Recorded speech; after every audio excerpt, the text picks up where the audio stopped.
Hello and welcome to the DVB Newsroom. I'm Nora. Joining me in the studio today is Nyein Chan May, an intersectional feminist, a pro-democracy activist, and co-founder of the German Solidarity with Myanmar.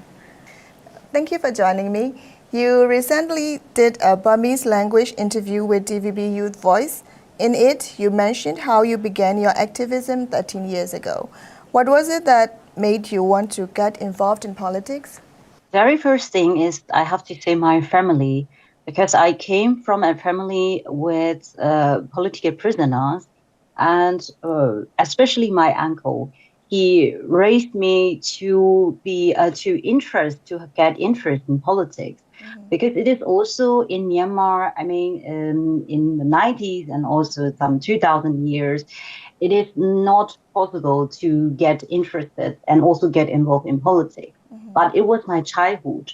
And in the meantime, and also because I'm a woman, in Myanmar, politics is not a business for women. So this is the old ideology.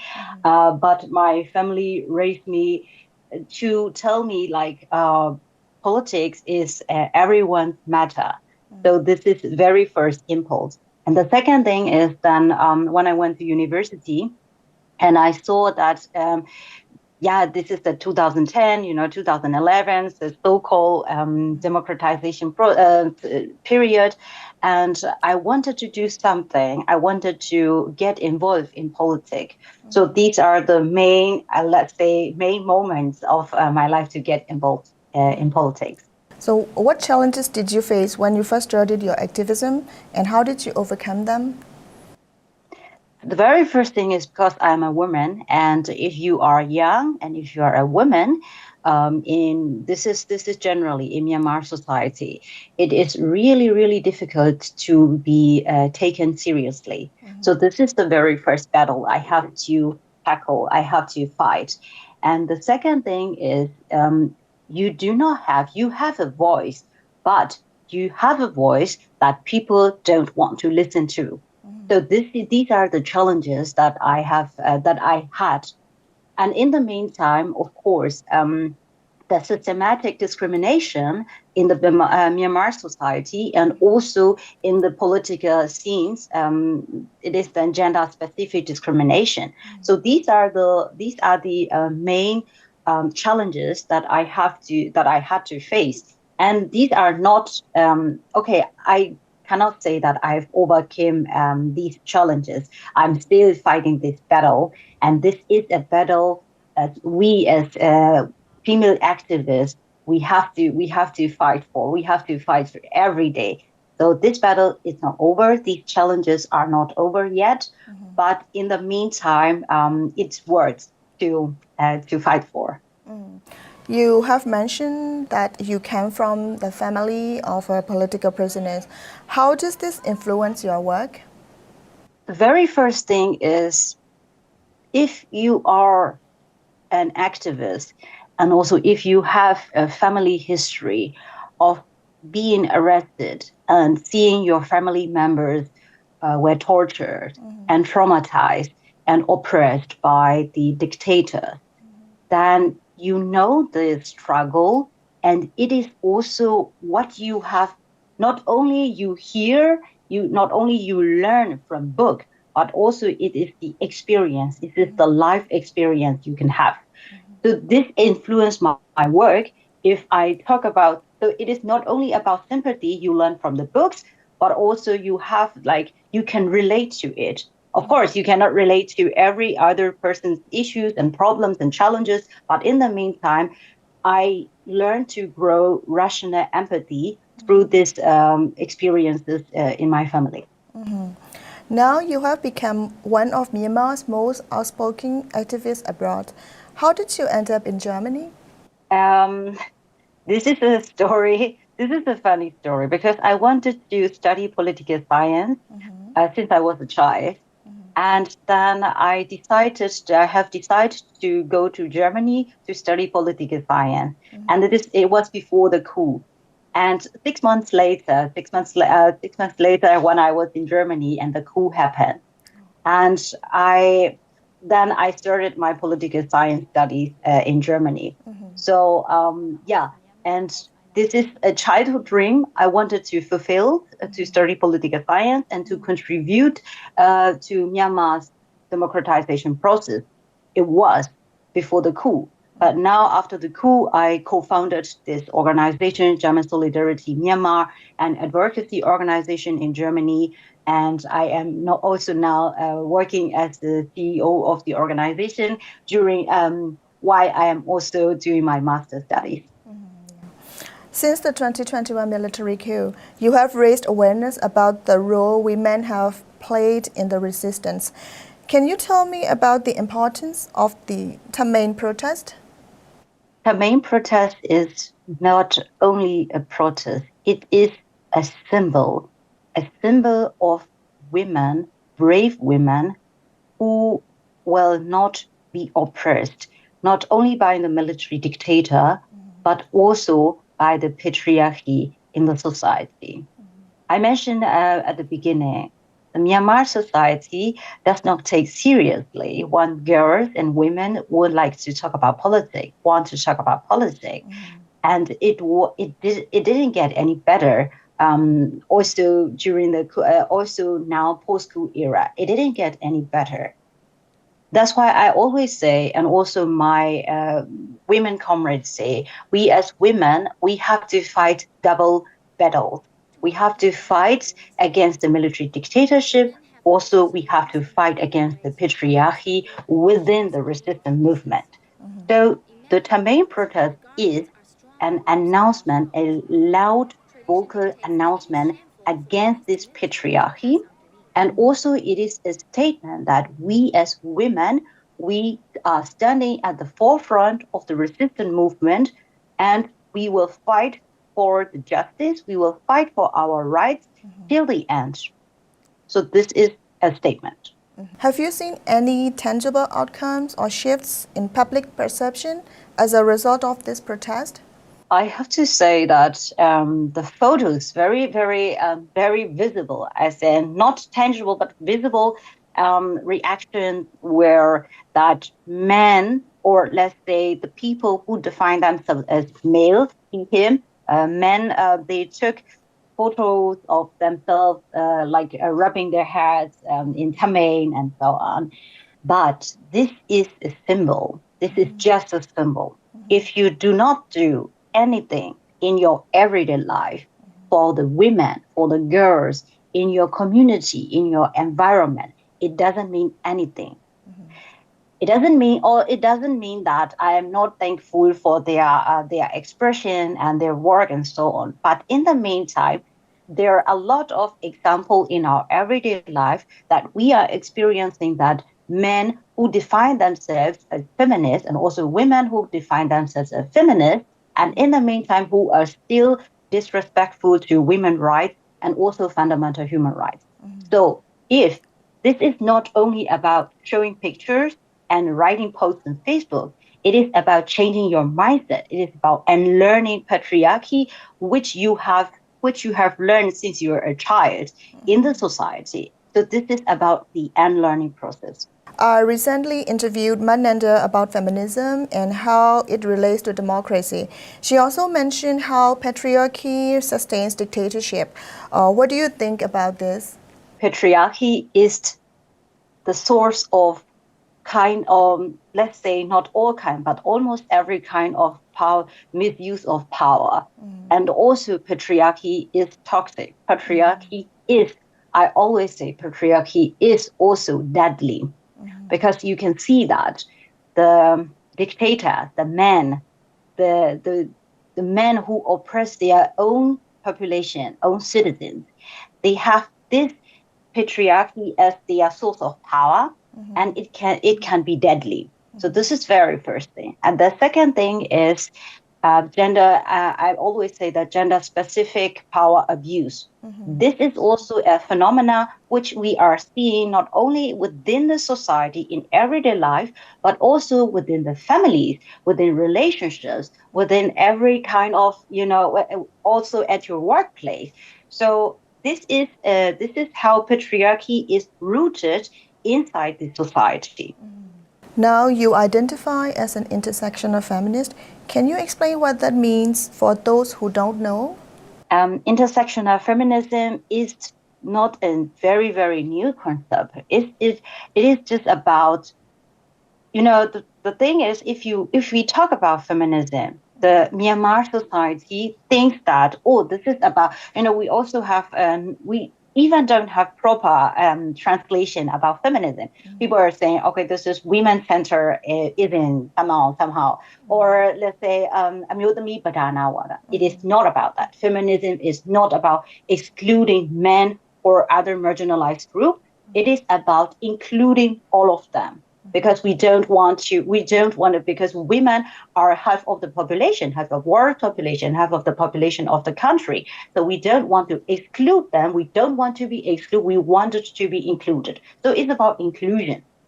And intersectional feminism is about thinking not only about this binary, not being a woman or not being a man. It's also about thinking about LGBTIQ plus. And also when we think about discrimination, the patterns of discrimination can be varied based on your skin color and your race, your religion, and also your background, and so on and so on. So this kind of, all different kinds of discrimination patterns intersect.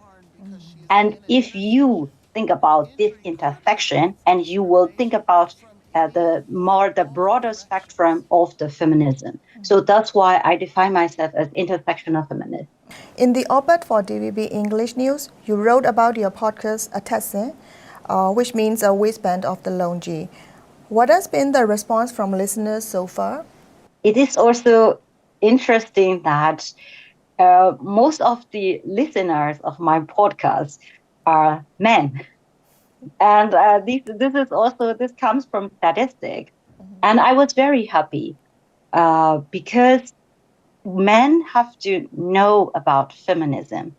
Otherwise, they will think, again, this kind of stereotypical knowledge that feminism is just about women. They just wanted to prioritize themselves and so on. No, it's not about it. And in the meantime, I also get feedback, like, for example, some people listen to my podcast to know what does it mean, feminism? And also in the meantime, some kind of hidden discrimination patterns. Some people use these patterns not because they wanted to discriminate somebody intentionally, but they did it unintentionally because they learned like that. So they wanted to unlearn this kind of patterns of discrimination. So that's why they listen to my podcast. So these are the feedbacks I got. And of course, the setback, for example, is it important? It is really important to do a podcast about feminism, and especially because I also address the power abuse, gender-specific power abuse within the resistance movement. So some people think, and also they give negative feedback like, this is making the image of the revolution ugly. No, it is the opposite, because we wanted to perfect the revolution. We wanted to show the image of revolution that this is a different one. This is a different one from the military dictatorship. We are opposing the dictatorship. We don't have to act like these military dictators. So that's why I am attempting through this podcast. How do you select topics for your podcast, and what message do you hope listeners take away from it? The very first thing, let's say about the message, the first one is to think about their actions in daily life. So, for example, that's why I talk about microfeminism. That's why I talk about domestic violence. That's why I talk about sexual harassment. Because, as I mentioned, we learned it as kids, as children. So this is about time to unlearn the patriarchy. So this is the very first one, to rethink what you have done in your everyday life, and to reflect and not to do it again, or to reflect how to make it better, how to improve it. And in the meantime, how I pick the topic, how I choose the topic. So I do research And also I interact with my listeners. Some listeners send me messages. They would like to listen this topic, and also they have done some issues and so on. They want me to address. So this is how I do. And in the meantime, the production process is really long, because I have to do researches and also some academic text, and then later I have to adapt it to my targeted audience.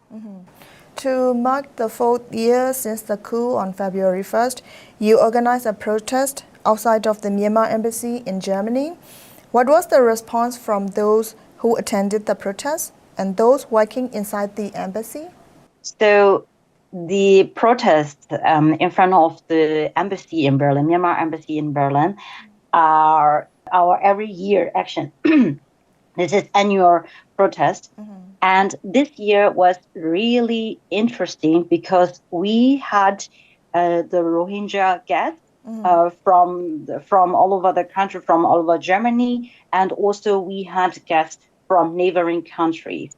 And they were really eager to show their will for democracy in Myanmar, even though they are now in freedom and also in secure country, but they still wanted to show that they are together with people in Myanmar, with their family, their friends who are still in Myanmar.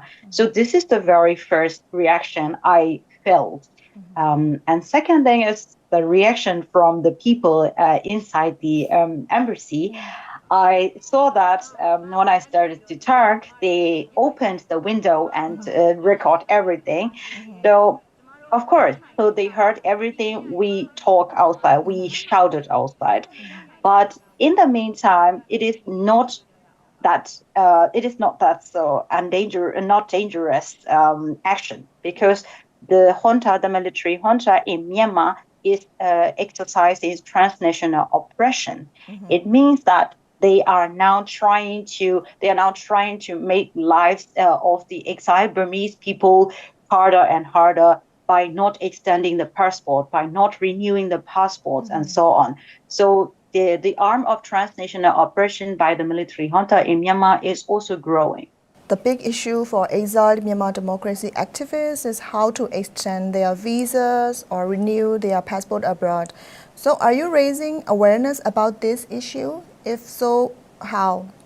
We indeed are raising awareness about this issue. Thus, the very first attempt was that German Solidarity Myanmar published a report about asylum and resettlement of Myanmar refugees in Germany. So that report did have very fundamental knowledge about people in Myanmar who came to Germany and who are seeking for asylum. So we have a research team which has interviewed the asylum seekers and also some success stories and also people who are having passport issues.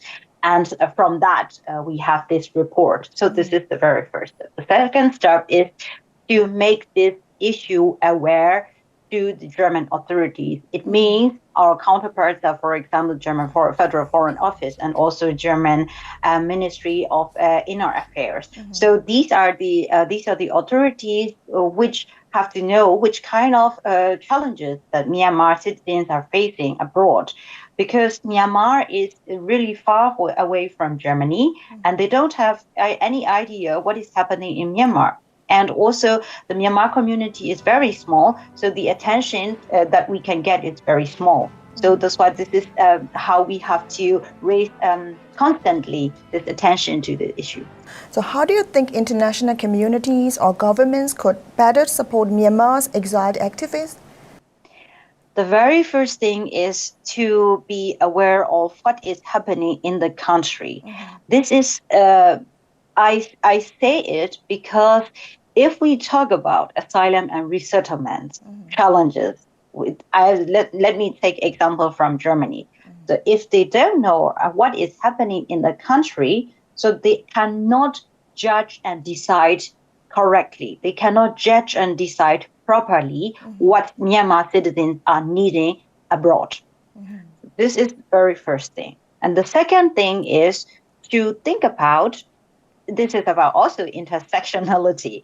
To think intersectionally about the situation in Myanmar, because now we have another issue for young people in the age of 18 to 35 years old who are in danger of being conscripted. But this issue is not properly informed yet at the authority. So this is also what we are doing. So inform. This is very important. And very last thing is political will to support Myanmar citizens abroad. The government, for example, now in Germany, the lack of political will is also one of our big challenge. As I said, Myanmar is situated far away from Germany, and also Germany has very little interest, let's say economic interest in Myanmar. So this is very hard to place Myanmar in political agenda of Germany. Europe has been focused on Ukraine over the last 3 years, and now we see the US seemingly siding with Russia. Will Myanmar continue to be overlooked by the EU and US? I always say that we feel very neglected. We felt unheard by the international community. It doesn't mean that I am not thankful for the support by the European Union, or I am not thankful for the support which has done by the German government. It's not about it. But in the meantime, we see more potentials where the EU and Germany can also take over to support people in Myanmar and their will for democracy and freedom. This is what we are seeing. But in the meantime, the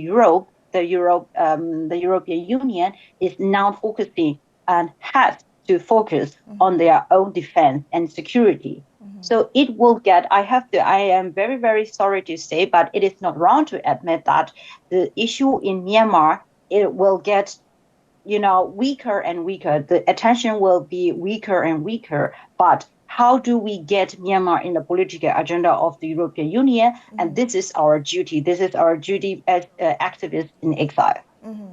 What is it about Myanmar's resistance to the 2021 military coup that inspires you to keep fighting for social justice and democracy in your homeland?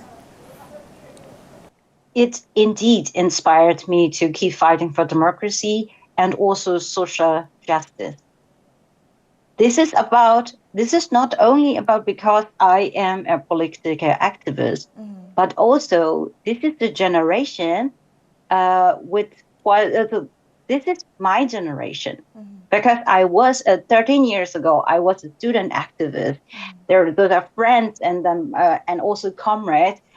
With them, I fought for our rights for students and so on. And now they are standing at the very forefront. Women, men, LGBTIQ+, all my friends are standing at forefront and they are fighting for democracy and freedom in the country. So this inspires me every day to fight for social justice and also democracy and also freedom for the country. So before we wrap up, is there anything you'd like to tell the Myanmar people? I do not own the privilege to tell people in Myanmar, keep fighting and so on. I felt it is not proper. It is not appropriate. But I can promise that I am in freedom. I am in a secure country. So I can use my freedom and liberty and voice to amplify the voices of people from Myanmar and also their courage. And I will try it to show the world how courageous and resilient our people are. This is what I can do. I appreciate your time. Thank you for joining me. Thank you very much.